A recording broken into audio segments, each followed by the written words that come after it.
Halo sahabat, Assalamualaikum. Semoga sehat selalu dan senantiasa berbahagia. Terima kasih sudah subscribe dan menyimak video-video LK21 Revive. Semoga Tuhan Yang Maha Esa selalu memberikan rezeki yang berkah dan berlimpah ruah untuk sahabat semua. Nah, kali ini LK21 Revive akan membawakan sebuah alur cerita film yang berjudul The King of Kota. Bagaimana keseruan filmnya? Gak perlu banyak basa-basi, ini dia alur ceritanya. ഞാൻ ആ അഡ്രസ് വേണ്ടെന്ന് വെച്ചിട്ട് കൊല്ലം അത്രയെന്നറിയും.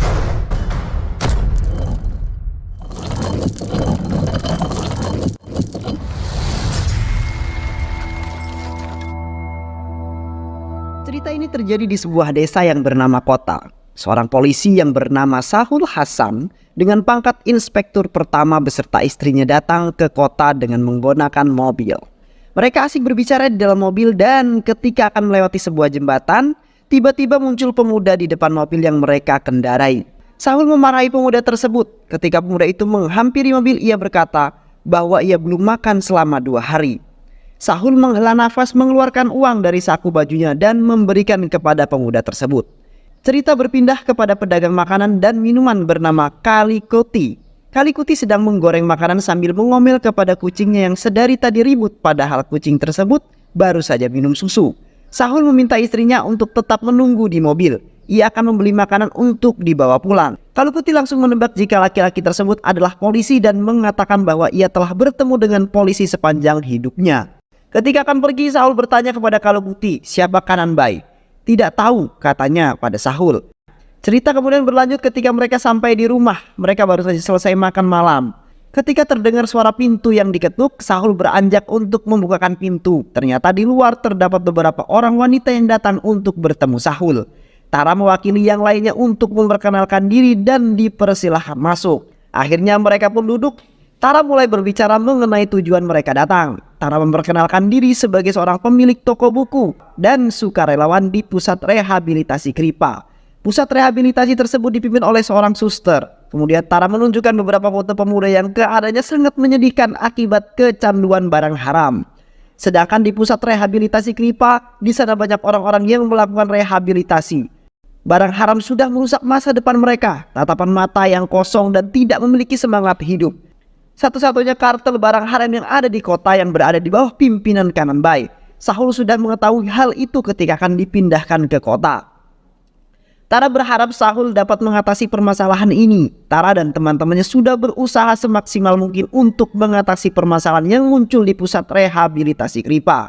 Suster berharap Sahul akan dapat menyelesaikan masalah ini dan ia berkata, ini adalah tugasku sebagai seorang polisi. Sahul yang saat itu sedang membaca berkas menghentikan kegiatannya dan bertanya, apakah kamu Tony? Iya pak, dan saya Janardanan pak. Polisi di belakang Tony berbicara. Sahul meminta berkas yang dibawa oleh Janardanan. Ternyata berkas itu berisi nama-nama orang yang sering membuat masalah di kota. Ini adalah laporan orang yang diminta Sahul sebelum ia datang ke kota. Ada beberapa orang yang belum memberikan tanda tangan, yaitu Pilan, Erilan, Rok, Obal, Monyet, Roni, Poli. Sahul bertanya kepada Tony apa alasannya. Tony dan Janardanan saling tatap. Mereka bingung untuk menjawab pertanyaan Sahul. Mereka adalah Kanan Bai dan tim K-nya. Janardanan mulai menjelaskan kepada Sahul bahwa Kanan Bai meminta mereka datang ke kasinonya. Tony juga mengatakan bahwa kepala polisi sebelumnya bahkan datang menemui Kanan Bai dan tunduk pada Kanan Bai.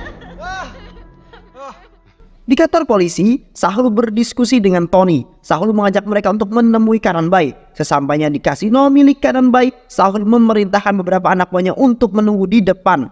Sedangkan Sahul, Tony dan Janardanan masuk ke dalam kasino. Di dalam kantornya, Kanan Bai menerima telepon dari adik iparnya yang bernama Gino. Ia sedang berada di sebuah restoran. Gino dengan hati yang bahagia memberitahu bahwa ia bertemu dengan gadis yang ia sukai, namanya Ritu Raffi dan panggilannya Ponu. Kanan Bai menghela napas kemudian mengatakan, bukan urusanku untuk selalu mengurusi masalahmu. Di saat bersamaan, anak buah Kanan Bai datang memberitahu kabar kedatangan polisi. Mereka memasuki ruangan Kanan Bai. Sahul menolak ketika ditawari rokok oleh Kanan Bai dan berkata, jadi ini adalah tim K yang kejam. Ah, itu hanya isu. Anda salah tuan. Bahkan mereka ini takut ketika melihat darah. Tak ingin terlalu lama, Sahul bertanya mengenai bisnis barang haram yang dijalaninya. Karena pertanyaan ini suasana menjadi tegang. Dengan penuh emosi Sahul berkata, kota tidak membutuhkan dua penguasa. Hanya salah satu dari kita yang akan menjadi penguasa. Kanan Bai memberikan kotak berwarna merah yang berisi kacamata dengan model dan keluaran terbaru, namun tidak ditanggapi oleh Sahul. Seketika Kanan Bai teringat kejadian di masa lalu yang menyebabkan terluka di bagian mata. Ekspresinya berubah. Perubahan itu terlihat oleh Sahul. Mulai tersulut emosi, Sahul menodongkan senjatanya kepada Kanan Bai.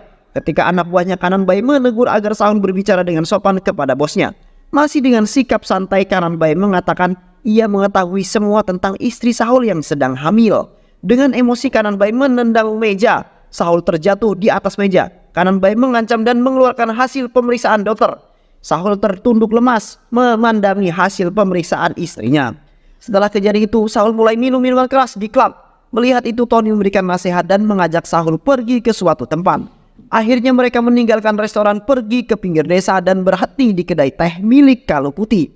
Tony memberitahu jika Kalu Putih adalah ibu Kanan Bai. Ia diusir oleh Kanan Bai karena tidak akur dengan istrinya. Tony mengajak Sahul untuk berkeliling. Akhirnya Tony bercerita dan kembali mengenang masa lalu ketika Raju masih menguasai kota. അന്ന് ഈ കൊത്ത ഭരിച്ചിരുന്നത് രാജുവായിരുന്നു. രാജുവും കണ്ണനും ചൈൽഡ്ഹുഡ് ഫ്രണ്ട്സാ. Ada sekelompok orang yang mengedarkan barang haram di kota dan hal itu tidak disukai oleh Raju. Toko bunga hanya dijadikan kamuflase untuk berdagang barang haram. Kemudian di Madras, sebuah keluarga sedang berduka akibat meninggalnya salah satu anggota keluarga mereka yang dibunuh oleh Raju. Raju menjadi satu-satunya penguasa di kota dengan kekayaan yang melimpah. If you work hard, you will get first class.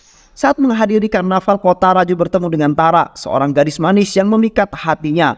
Tara adalah gadis yang memiliki toko buku di kota. Di markas mereka sedang berkumpul. Kanan Bai mengemukakan pikirannya untuk memperluas kekuasaan dan berdagang barang haram seperti ranjit.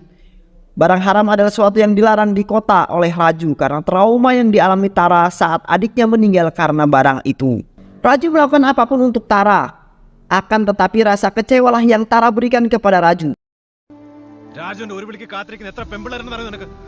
Saat Raju tahu Tara menjalin hubungan dengan laki-laki lain, Raju larut dalam kesedihannya dengan meminum minuman keras dan tidak melakukan apa-apa. Ini mengakibatkan teman-temannya satu persatu meninggalkan dirinya.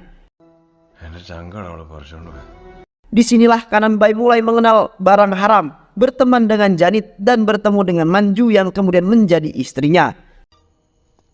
Manju. Kanan Bai pergi membawa paket barang haram melewati terowongan. Ternyata Raju sudah menunggunya di sana. Perkelahian terjadi dan tidak dapat dihindari. Disinilah Kanan Bai mendapatkan luka di pelipis kanannya. Ibu Raju memintanya untuk pergi dari kota. Di tengah-tengah kesendiriannya dan hujan deras, Raju memilih pergi dari kota. Tidak ada yang tahu keberadaan Raju. Hingga suatu hari Sahul memerintahkan kepada Tony untuk mencari keberadaan Raju. Sahul akan mempertemukan Raju dengan Kanan Bai kembali sebagai lawan.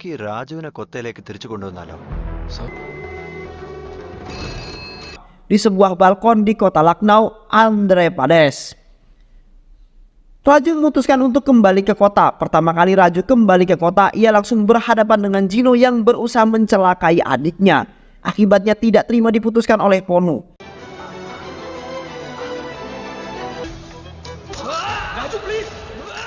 Gino tewas dengan mengenaskan di tengah-tengah pasar. Hal ini menimbulkan kemarahan Manju, kakaknya Gino.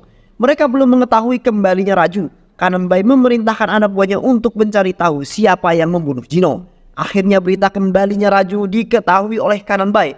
Dan juga informasi jika Raju adalah pembunuh bayaran yang sangat kejam. Manju memerintahkan anak buahnya untuk membunuh Raju, namun selalu gagal. Anak buahnya selalu kalah ketika berhadapan dengan Raju.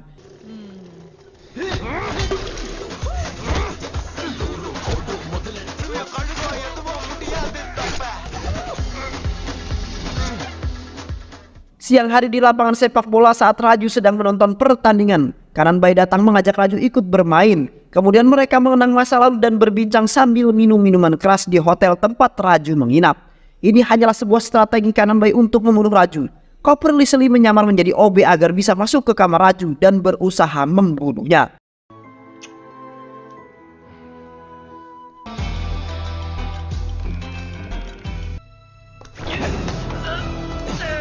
Di tempat lain, anak buah Kananbai mendapat pesan agar mereka datang ke bangunan kosong di tengah hutan untuk melihat mayat Raju. Hanya sebuah koper yang mereka temukan, ketika dibuka ternyata isinya bagian tubuh koper Leslie. എനിക്ക് കാണണം നീ വാ. Di dalam kota, Raju menunggu Kananbai. Terjadilah perkelahian yang tidak seimbang, tetapi dengan kemampuan Raju berhasil mengalahkan anak buah Kananbai. Hal ini mendapatkan dukungan dan mengembalikan semangat masyarakat kota yang sudah jengah dengan tingkah laku Kananbai dan anak buahnya yang kejam.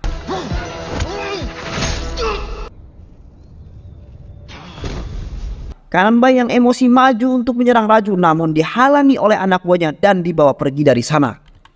Selama beberapa hari Kananbai menghilang tanpa kabar. Raju datang mengunjungi rumah ayahnya, mereka berbincang dan Raju mendapatkan informasi mengenai Tara yang belum menikah dan selalu datang merawat ibunya Raju ketika sakit. Malam harinya Raju datang menemui Tara di rumahnya dan mengundang untuk datang ke acara ulang tahun Ponu. Akan tetapi ia mendapati Tara yang terluka akibat tusukan pisau oleh Kananbai.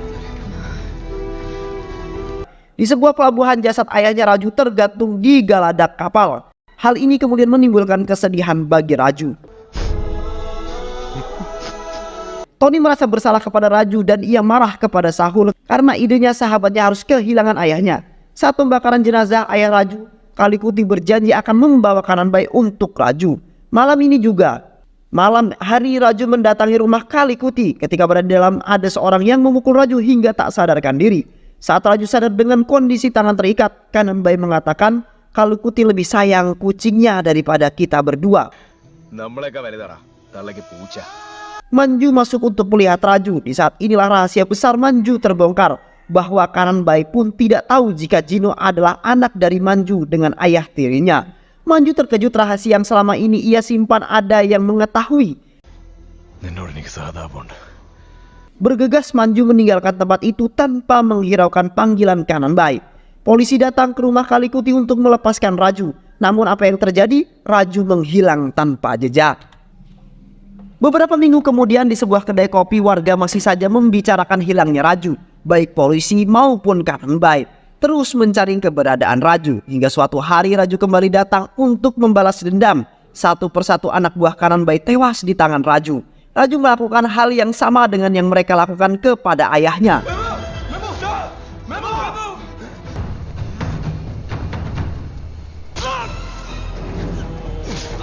Anak buah Kananbai tergantung di geladak kapal dan menjadi tontonan warga tanpa ada yang berniat membantu. Raju mendatangi Kananbai di markasnya. Satu-satunya anak buah Kananbai yang tersisa ternyata berkhianat dengan ambisinya menjadi penguasa kota dan ingin memiliki Manju. ഇവനെ കൊത്ത മാത്രം പോരാ, മഞ്ജുവിനെ വേണോ അത്രേ. Akan tetapi Kananbai tidak terkejut dengan pengkhianatan ini karena ia sudah mengetahuinya. Untuk itu ia sudah membentuk tim Kayang baru. Terjadilah perkelahian antara mereka dan dimenangkan oleh Raju.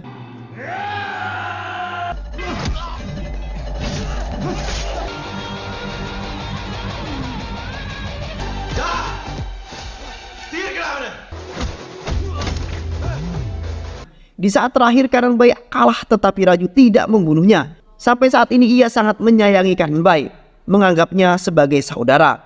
Sonu ternyata adalah putra dari Janit. Ia sudah menunggu lama untuk dapat membalaskan dendamnya. Dan ia adalah penolong Raju saat terluka di rumah Kalikuti. Sonu masuk ke dalam dan menembak Kananbai. Kananbai tergeletak di lantai dan menghembuskan napas terakhirnya di tangan Sonu. Simla 1998, Raju, Tara dan Ponu hidup bahagia di sebuah perkebunan apel milik Raju. Cerita pun selesai. Banyak pelajaran hidup yang kita dapat dari film ini ya teman-teman. Semoga teman-teman semua terhibur setelah menyimak alur cerita film ini.